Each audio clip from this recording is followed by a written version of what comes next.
said babies can't come back, but they never heard my Chibik cry at night. Ngozi, 27, lost her son Chibik to a sudden fever 2 months ago. She lives alone now. Her husband left after accusing her of bad luck. Her only comfort is her best friend Amaka, who visits often to keep her company. One night at 2:13 a.m., Ngozi wakes to a familiar cry, Chibik's cry. She enters the bedroom, sees the empty cot, but the crying continues from inside it. When she touches the blanket, the sound stops abruptly. The next day, Ngozi tells Amaka, but Amaka laughs it off. Ngozi, grief can play tricks.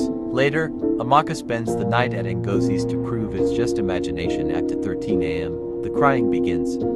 Amaka freezes. Ngozi, I hear it. When they approach the cot, a tiny shadow darts across the floor and vanishes into the wall.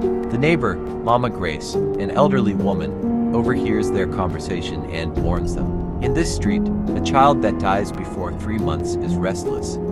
If the burial was not done with the right rites, the child will find its way back. She asks Ngozi if her husband buried the baby properly. Ngozi realizes she never saw the burial site. They visit Pastor Chidi, who tells them that such spirits often return angry. He gives Ngozi an anointed oil and says, do not speak to it, no matter what it says. That night, Ngozi wakes to the baby's whisper, Mama, why did you leave me?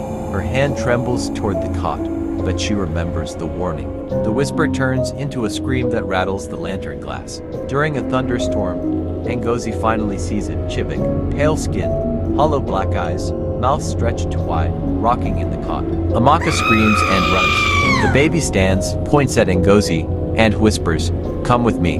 The baby drops to all fours and crawls toward her at a natural speed. Ngozi flees into the hallway, but the crawling follows, wet slaps of hands and knees hitting the floor. Amaka tries to open the door, but it's locked from outside. By morning, the front door is open. The cot is gone. Tiny footprints lead into the bush behind the house. Mama Grace warns them not to follow, but Ngozi insists, he's my son. In the forest, the crying becomes louder, coming from all directions. They find the cot under a twisted tree. Inside, Chibik is smiling. Ngozi feels her body being pulled toward him, her feet moving without her will. Amaka pours the anointed oil on the ground. The baby's smile fades into a scream. The cot bursts into flames. The crying stops. Weeks later, Ngozi is packing to leave the house. She hears a faint giggle from the closet inside as the folded blanket, still warm,